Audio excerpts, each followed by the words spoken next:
We are live at Heritage Conference Baseball Softball Media Day, live from First Commonwealth Bank Field in Homer City. Jake Slebodnick here on behalf of Renda Media. We're talking United Softball this morning. We got a player with us, and we also got Coach Dennis Rudnik here with us. We're going to start with Coach. Coach, glad to have you again this year. I know you guys are looking for better results here in 2025 after a 2-17 campaign last year. Thoughts on last season, how you guys can improve this year?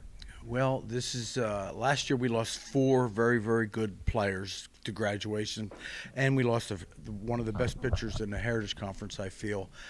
This year's going to be kind of a rebuilding year. We have 6 ninth graders, 4 10th graders, 1 junior, and 1 senior. So it's basically a start over year. Well, when you look at that, you describe it as a start over year, but you got to be impressed with the numbers, especially with that underclass. It kind of spells good things for the future. Yeah, it's a building. So if we can keep everybody together for the next couple of years, I think we're going to fare out pretty well. With that being said, take me through some of your expectations here for this young team. Well, my main goal is for the kids to have fun. They have to have a good time and enjoy what they're doing, because that'll bring the best out of them. Biggest strengths for your team this year? Pardon me? Biggest strengths? I think our infield really looks good this year, even with the addition of the ninth graders. I think we're going to have a very good infield, and we're going to work on the outfield and pitching.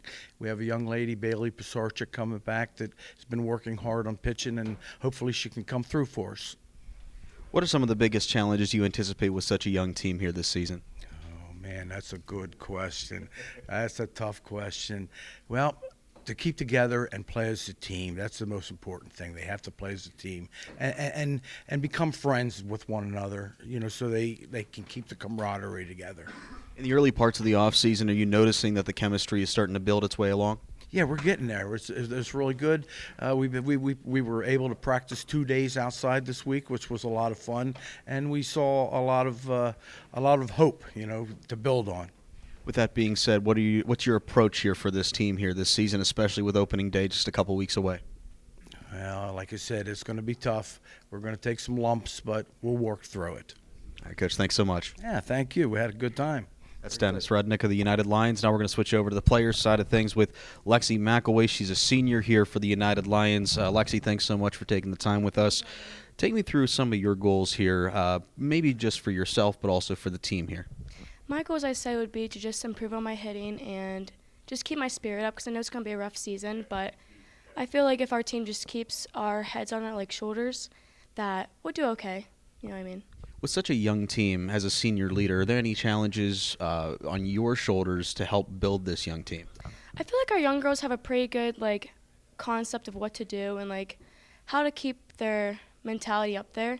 It's hard coming up to a varsity sport and learning new skills and stuff like that, but I think all the young girls have a good head on their shoulders. How has the team improved since last season? I know Coach mentioned the infield took a big step forward, but from your eyes, where are the improvements coming from? It's definitely our infield. We have a lot better, a lot more skills that we have, and the girls have improved a lot over the summer. Lexie, what sort of positions will we see you play on the field? Probably second base. Second base, all right, so you're right in the middle of that infield there. Take me through some of the other places, especially the outfield and pitching as well, because that's going to be a big thing. What are some of the notable arms that are going to be in the circle this year for the Lions? I would say our shortstop, Kenny Fiachetta. She's a really good. She does travel league, and definitely our first baseman, Maya. She's really good, and we need the help there too. If you had to, just approach a fan on the street, they were to ask you, hey, what's one thing that maybe we should know as fans for this team this season, what would you tell them? Just to keep their heads up. I know it's going to be a couple rough games to start off with, but I think after a few games we'll get better and have the more leadership there, stuff like that. The expectation, obviously, a rebuilding year. Through the first couple of games, say it does get rough. As a senior leader, how are you going to be able to keep this young Lion pride, I would say, pretty calm and collected here, letting them know, hey, it's a long season. We still have a lot of work to do. I'm just going to try and uplift all the girls and, just tell them it's going to be okay, next game. It sucks to lose games, I get that, but, it's going to happen with such a young team. Talk about this guy to my left here, Dennis Rudnik. It seems like a very, upbeat guy. He tries to keep things pretty fun. Talk about what it's been like playing for him. Oh, my gosh, it's been amazing. He helps everyone who needs help. He's such a very good, nice guy. It's going to be an exciting year for you guys. Thanks so much for the time. Thank you. All right, that's Lexie McElwee and Dennis Rudnik of the United Lions. Stay tuned. We got a lot more coming from Heritage Conference Baseball and Softball Media Day from First Commonwealth Bank Field in Homer City. For the United Lions, this is Jake Slebodnick for your hometown stations.